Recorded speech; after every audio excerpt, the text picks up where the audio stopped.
2:32 en esta madrugada y ya le damos la bienvenida a nuestro doctor en psiquiatría, quien consultamos siempre, todas las semanas tenemos un tema interesante para hablar, ya si quieren hacer consultas. Hola doctor Andrés Mega, ¿cómo va? Hola María, un fuerte abrazo, te estoy mandando. Gracias. Qué alegría volver a escucharte. Bueno, muchas gracias doctor, sé que estás ahí, que estuviste ahí, así que te agradezco de corazón. Doc, hoy vamos a hablar de lo que se denomina el síndrome de Estocolmo, pero cada vez que nosotros hemos escuchado hablar del síndrome de Estocolmo, pensábamos en aquella persona que generaba empatía con alguien que la tenía privada de su libertad, como por ejemplo alguien que había sido secuestrado y se enganchaba con el secuestrador. Sí. Generaba una relación. Sin embargo, en este caso vamos a hablar del síndrome de Estocolmo doméstico, ¿no? Que tiene que ver con lo intrafamiliar. Exacto. Para ubicar un poquito a la audiencia, el llamado síndrome de Estocolmo precisamente se describe a partir de un psiquiatra investigador y apoyo de la policía sueca, cuando en el año 73 se produce una toma de rehenes en un asalto a un banco de crédito precisamente en la localidad de Estocolmo, en Suecia. Este asalto, realizado por una sola persona, toma a 4 de rehenes, empleados del banco y gente que estaba en el banco, solamente 4 personas, y dura 6 días la permanencia del secuestrador junto con otro secuestrador más que es convocado por exigencia del primero, y dura 6 días al cabo de los cuales todo el mundo logra ser rescatado sin mayores lesiones, salvo un policía que había tratado de ingresar en una oportunidad, que había sido herido, pero sin nada de gravedad. Y lo que pasó después, que fue lo realmente curioso, fueron las reacciones que se observaron en los secuestrados, donde generaron una sensación o un vínculo de empatía y hasta de afecto con los secuestradores. Es más, 2 de las mujeres secuestradas dijeron, yo podría viajar con este hombre por todo el mundo, y al contrario, se manifestaban temerosas y con bronca por la acción policial. Entonces la pregunta empezó a suscitarse y a decir, ¿cómo es esto? ¿Cómo puede pasar en la mente humana que, estando bajo una situación de riesgo, de posible inclusive daño físico, incluyendo la muerte... Sí, y la privación de la libertad, ¿no? Y la privación de la libertad, por supuesto, esta sensación. Bueno, esto fue lo que entonces dio origen a este síndrome y a esta sensación que persistió, y esto también otro dato curioso, aún después de terminar la situación de privación de la libertad. Es más, una de las secuestradas generó una relación afectiva y de pareja con uno de los secuestradores. Claro.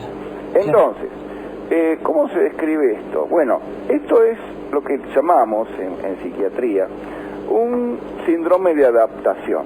¿Qué quiere decir? La mente, frente a la percepción de un peligro y de la posibilidad de perder la vida, aparte de estar perdiendo la libertad, por supuesto, en esta situación, trata de generar algún mecanismo de supervivencia a como dé lugar. Claro. En este mecanismo de supervivencia, todas las reacciones son válidas con tal de no perder lo más preciado, que es la propia vida.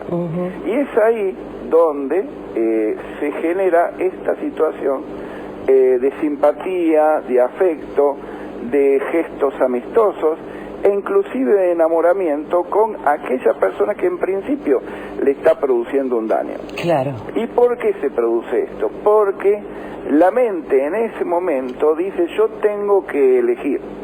Tengo que elegir en o sobrevivir o fallecer. Y en este principio básico de nuestro instinto, que es sobrevivir, todos los recursos que se puedan utilizar van a ser varios. Y es ahí donde se produce este síndrome que, como bien estamos comentando, se da y se reproduce hasta lo infinito en muchos ámbitos, pero específicamente en el ámbito familiar, y de ahí sale el famoso llamado síndrome de Estocolmo doméstico, porque uno decía en principio, bueno, pero esta cosa es una situación exclusiva de los secuestros o situaciones de privación de libertad. No es tanto así.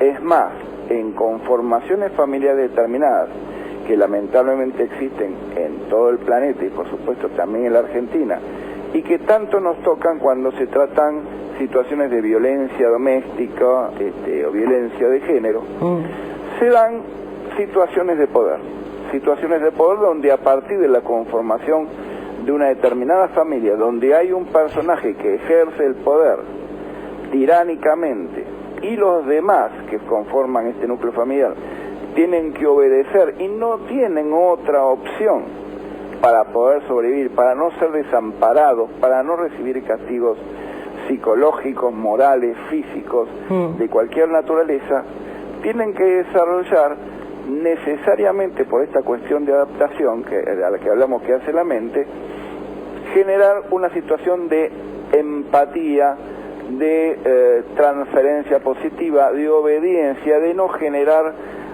ningún tipo de vínculo en el inconveniente. Ahí es donde se generan todas estas cuestiones de patología familiar que conforman el equilibrio patológico que da lugar al síndrome de Estocolmo doméstico. Hay miedo en esto, ¿no, Doc?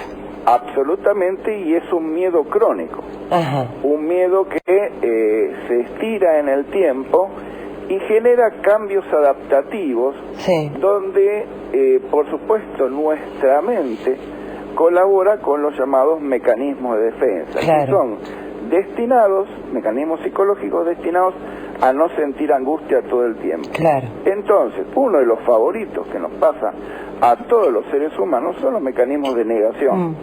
Esto que me pasa, en rigor, no me está pasando. Claro, hay como una sobreadaptación. Y hasta, clarísimamente, y hasta se dan, hasta la situación irónica, donde ser víctima crónica de una situación de violencia familiar y ver que esta violencia familiar le pasa a otras personas y decir, mirar los medios y decir, mirá, pobre gente lo que le pasa, y no reconocer algo tan grande, claro, como un elefante en un bazar, de que le está, sí, pasando a esa misma persona. Qué terrible, ¿no? Doc, les cuento a todos los oyentes, si alguno se suma por ahí, que estamos hablando con el doctor Andrés Mega, él es psiquiatra, y estamos hablando del síndrome de Estocolmo doméstico. ¿Hay preguntas para el doctor? Bueno, leemos la pregunta para el doctor, este caso de Gonzalo de Lanús, dice: doctor, ¿solo puede producirse atracción en este síndrome? Leí que también la solidaridad y la comprensión de la víctima hacia su captor son muy frecuentes. Claro, exacto, es decir, todas estas sensaciones son sensaciones positivas, que lo desconcertante, entre comillas, que está presente en el síndrome de Estocolmo es como una persona sometida a un daño ya primario, que es la privación de la libertad, y con una amenaza secundaria, que podría ser la amenaza sobre la propia vida, puede desarrollar emociones positivas. Entonces, tanto una cuestión de afecto como querer ayudarlo, simpatizar, de alguna manera colaborar en que este hombre tenga éxito, unirse hacia esta persona en contra de los potenciales enemigos que pueda tener, serían sensaciones contradictorias, pero sin embargo presentes en este síndrome de adaptación, como así definido, ¿sí? Bueno, le repito a los oyentes: 11 5026 8630, 11 5026 8630, las preguntas para el doctor y las responde acá al aire. Hay una pregunta más que llega de Graciela de Monte Castro, dice: cuando termina el secuestro, ¿se va el síndrome? No, precisamente. En esta situación de secuestro, lo básico es qué personalidad tiene este secuestrador y qué vínculo desarrolló con el secuestrado. Hay una manipulación, ¿no? Ahí también. Tal cual. Y en esta situación, tanto es así que en el caso preciso original ocurrido en Estocolmo, en el banco de crédito de esa ciudad sueca, una de las mujeres secuestradas mantuvo y sostuvo una relación afectiva, claro, con uno de los secuestradores después desapareció el peligro, con lo cual estamos hablando de que los mecanismos psicológicos de adaptación perduran una vez desaparecido el riesgo al cual estuvo sometido. Por eso se llama síndrome de adaptación. Toda la mente giró, se acomodó y entendió, entre comillas, una nueva realidad. Ahora, doctor, yo pensaba, ¿no? En el medio de esta pandemia han aumentado muchísimo los casos de violencia doméstica y seguramente o probablemente en medio de esa situación también ha habido este tipo de síndromes, ¿no? Sobre todo ante la falta de alternativa, porque tal vez si no fuese por una situación de confinamiento, algunas mujeres no pueden salir, pero otras por lo menos pueden irse. Ahora, con una convivencia como mucho más fuerte, cuando hay hombres que no salen a trabajar, las mujeres están menos tiempo solas, está el hombre más presente, ¿cómo se puede salir de una situación así? ¿Cómo la mente puede despertar y salir de esa situación de sobreadaptación y empezar a no temer? Bueno, una de las ventajas de los medios y de comunicarnos como estamos haciéndolo ahora, y de que esta información que yo estoy dando no la estoy dando yo por primera vez, sino que está disponible en 5.000 lugares distintos, es tomar conocimiento y nota de que esto ocurre. Y esto es el primer paso, es decir, tomar noción de que esto me está pasando y de que esto requiere una situación de solución que es bastante mixta, porque exige un cambio psicológico interno de la persona afectada, entrampada en esta relación, y al mismo tiempo recurrir a los medios institucionales que existen, no solamente en la ciudad de Buenos Aires, sino en todo el país, para poder ayudar a las víctimas de estos cuadros. Por ejemplo, una cosa que, digamos, ha revolucionado y ha generado una explosión de denuncias y una tramitación urgente de situaciones muy angustiosas ha sido la apertura a la calle de la Oficina de Violencia Doméstica de la Corte Suprema de Justicia, que funciona a las 24 horas, más allá de la pandemia, y que tiene un equipo interdisciplinario dispuesto a tomar todo este tipo de denuncias, como dije, todos los días del año, las 24 horas. Claro. Y de alguna manera generar a partir de la presentación judicial los medios de punto de vista social, asistencial, de vivienda y demás, para poder ayudar a las víctimas de esta situación. Bien, Doc, hay más preguntas. Doctor, nos llega una pregunta que, la estoy leyendo en este preciso momento, al 1150268630. Hace tu pregunta, vos si estás del otro lado y la necesitas. Nos llega Yoli, pero nos saca un poco del tema. No sé si podemos hacer un paréntesis y contestar la pregunta, porque no tiene que ver con el tema que estamos tocando hoy, pero me pareció muy interesante la pregunta que hace Yoli y quizás pueda responderla. Bien. ¿Podemos? Dale adelante, por favor. Bueno, dice, quiero preguntarle al psiquiatra si a una persona mitómana se le puede enseñar a decir, o por ahí, entre paréntesis, le dice, curar a decir la verdad. Y me gustaría saber cómo. Bendiciones, María, saludos. ¿Yoli es? Sí, es Yoli. Bien. La mitomanía es uno de los tipos de trastornos de la personalidad presentes que utilizan, al no decir la verdad en forma sistemática, estos pacientes en rigor, más que mitomanía, caen en algo que se llama técnicamente fabulación. Mienten tanto que ya inventan historias que se las creen, ¿sí? Entonces es un mecanismo de recurso del yo que utilizan estas personas que tienen un problema psicológico que necesita tratamiento, que eso básico y prioritario, y que viven una realidad, vamos a decir entre comillas, paralela. ¿Por qué? Porque la afrontación de su propia verdad significa un elemento extremadamente angustioso. Entonces, por supuesto que de esta situación puede una persona recuperarse, obviamente, siendo expuesta a un tratamiento que, según la complejidad del diagnóstico que haya detrás, porque la mitomanía vendría a ser, para decirlo en forma sencilla, la capa que emerge por encima del nivel del agua. Claro. Pero por debajo tenemos que ver de qué persona se trata, qué diagnóstico tiene, cuál es su historial, porque necesita recurrir a la mentira en forma tan sistemática y tan burda. Claro. Y todo esto es tarea del psiquiatra encontrar una explicación. Sí. Una explicación que pueda dar una respuesta diagnóstica y lo más etiológica posible acerca de esto. ¿Puede tratarse de un trastorno de personalidad solamente? ¿Será algún elemento orgánico que haya en su cerebro que esté produciendo una degradación de su lóbulo frontal y entonces no puede frenar este impulso de decir mentiras? Claro. En una oportunidad, perdón que... No, por favor. En una oportunidad tocó la historia de una determinada persona con un determinado cargo alto que utilizaba un determinado dinero que era de una colecta común y se iba a jugar con una persona que tradicionalmente era conocida como muy recta, y se iba a jugar con ese dinero al casino flotante.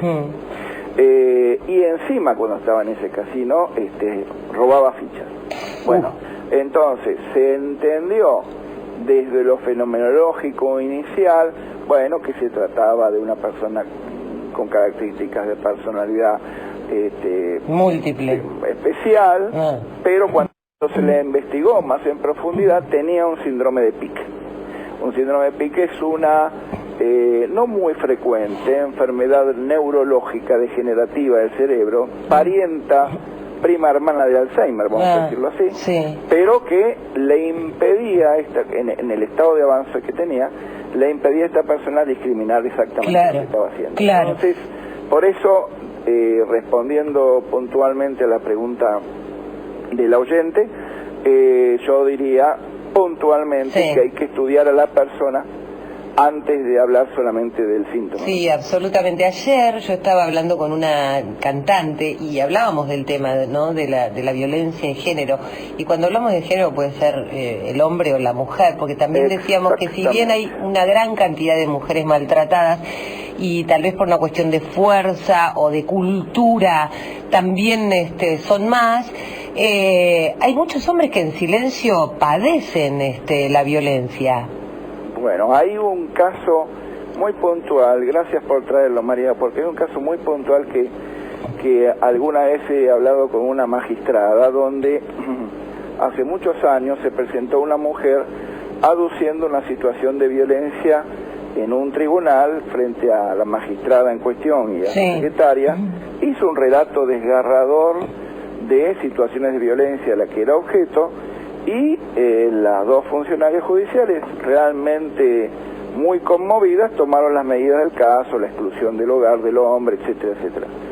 Pasó el tiempo y después de muchos meses apareció un hombre en la mesa de entradas que pedía hablar con la jueza. Y resultó ser, ante la incredulidad tanto de la jueza como su secretaria, que en rigor lo que había pasado era exactamente al revés. Es decir, había sido este hombre el que en rigor había sido víctima crónico de esta violencia doméstica, maltrato, y que encima había recibido la sanción judicial. Con lo cual, bueno, la sorpresa y la restitución de las cosas a su lugar se produjo, aunque sea en forma tardía. Pero bueno, esto pasa. Sí. Y como decís muy bien, María, a los varones le cuesta mucho poder presentarse ante el temor del miedo, de la incredulidad, de la burla, de que puedan llegar a ser objeto, por decir, ¿cómo vos vas a ser víctima de violencia de parte de su mujer? Y eso pasa. Sí, sí, porque, bueno, pensaba eso, ¿no?, que me parece fantástico. Yo soy muy partidaria de defender los derechos, pero los derechos de todo el mundo, de buena voluntad, ¿no?, aquellos que tienen buena voluntad. Sí, Mariana, hay preguntas. Bueno, mira, como anillo al dedo, justamente llega, no es una pregunta, sino es un comentario de Rubén de Bragado. Dice: hola, ¿por qué María lo expone el tema del síndrome desde que la mujer sea la víctima? También puede ser el hombre. Mira, gracias. Justamente esa aclaración, mira. Más claro. Sí, sí. ¿Algo más, Marian, de preguntas? Sí, una más. Dice: gracias, Rubén. Buenas noches, soy Cristina de Mendoza. Mi pregunta no es sobre el tema. Dice, no sé si me la pueden contestar el doctor en vivo. Dice, siempre odio. Cristina de Mendoza. Tiene un tema con el odio. Ok, bueno. A ver, es una pregunta también interesante. ¿Cómo explicarlo en poquitas palabras? Pero vamos a hacerlo de la siguiente manera. Hay un punto, nuestra mente es un mecanismo absolutamente complejo y que todavía no ha sido ni por asomo pasible de ser reproducido cibernéticamente. Es decir, tenemos una mente maravillosa de la que cada vez vamos descubriendo más cosas, pero todavía nos falta muchísimo por descubrir, ¿sí? Partamos de ese principio. Sí. Ahora bien, la limitante que tiene nuestra mente es que cree todo lo que percibe. A ver si soy claro. Sí, sí, todo lo que entra por los oídos, por la vista y por el resto de los sentidos es tomado o verificado como si fuera correcto. Claro. Hay que procesar, hay que tener un proceso. Sí. Entonces, a partir de eso, de esta percepción, uno hace interpretaciones de lo que percibe muy sui generis y no las analiza, no las procesa de otra manera, como estás comentando, María. Las toma como vienen y a veces esta forma de percibir, según el estado de ánimo en que uno tenga, le puede llevar a hacer observaciones equivocadas e interpretaciones erróneas de la realidad. Sí, claro. Y reaccionar emocionalmente mal de este modo. Claro. Hay una película maravillosa, no, yo nunca me canso de recomendarla, bastante viejita, la película de Roman Polanski, que trabaja Roman Polanski. ¿El inquilino era? Tal cual, sí. Tal cual. Bueno, esa es una película que siempre la recomiendo a los alumnos, para que vean cómo, a partir de una persona con una determinada personalidad de base, y a partir de lo que cree percibir e interpreta de esas percepciones, desarrolla una idea persecutoria, paranoide, con la cual se pelea con absolutamente todo el mundo a su alrededor. Claro. Entonces, puede ser que la percepción de esta oyente la lleve a este tipo de interpretación y que en consecuencia reaccione con este enojo, con esta ira crónica que ella entiende que es justificada y que requeriría una consulta con el profesional especializado. Claro, perfecto. Porque en una igual, Doc, te pueden escribir a vos, por lo menos para que a lo mejor le recomiendes algún, como decimos siempre, el doctor conoce a una red de médicos en todo el país. Tal cual. Y si ustedes le escriben al doctor Mega, Andrés Mega, es andrés.mega. Sí, igualmente quería agregar eso, que el doctor, mail, vamos directamente con el WhatsApp. El WhatsApp. El WhatsApp del doctor, por cualquier consulta, si vos estás del otro lado y te quedó alguna duda o algo, es 11 50 25 02 09. Lo repito, para que lo anotes, te doy tiempo a que vayas a buscar una lapicera y un anotador. 11 50 25 02 09 es el teléfono del doctor Andrés Mega, que es nuestro psiquiatra que tanto queremos y tanto valoramos, que está 2 veces por semana con nosotros y se inundan los mensajes de la pregunta. Mirá, justamente llega otro mensaje, doctor, breve, ¿se lo puedo pasar? Sí, porque lo interesante, Mariano, es que, dado que a María la escuchan en todo el país, y eso es muy bueno, es posible, como tengo colegas en todas las provincias de Argentina, es posible poder avisar, bueno, qué colega de referencia está en cada está buenísimo una de las zonas del país y que pueda tener una consulta ahí. Además, sabiendo que viene a través de la recomendación del doctor, uno ya tiene garantía de que va a ir a un buen profesional donde puede... Todos tienen muchísima experiencia. Por eso. Son excelentes. Por eso. Marian, ¿decís que hay otra pregunta? Sí, Luis hace la pregunta con referencia a Barrera, otro igual al de la película. Barreda. Sí, eso le pongo, pero me dice, no, es Barrera. Sí, ahí está, el dentista, sí, es Barreda, Luis. Barreda. Ahí está, ¿es un caso parecido al de la película que nombró recién? No, el punto de Barreda se trata de una determinada personalidad de base que tuvo una situación explosiva a nivel psicopatológico y que desde el punto de vista pericial se consideró que no era inimputable, claro, digamos. Claro. Pero hay otra película también, ya que transitamos las películas. No, pero está bien porque sirven de ejemplo. Que es Los perros de paja. También hay esa película con Dustin Hoffman. Peliculón. De un hombre absolutamente tranquilo, pasivo, doméstico, y que llega a un determinado nivel de explosión, que llamaríamos emoción violenta, digamos, eventualmente, esto habría que mostrarlo, por supuesto, y que, bueno, genera una tormenta de violencia en defensa de una situación angustiante. Doc, muchas gracias como siempre, un placer. Por favor, María, muy feliz de escucharte y muy feliz de que estés saliendo adelante de este mal tránsito. Gracias, Doc, gracias por estar ahí. En un momento casi lo llamo, pero porque estaba re bajón, pero pensé, que no salgo de esta. Por favor. La verdad que día a día va sanando. Gracias, Doc, sé que estás ahí, beso enorme. Genial, un cariño para todos y un gran programa. Gracias. Hasta luego.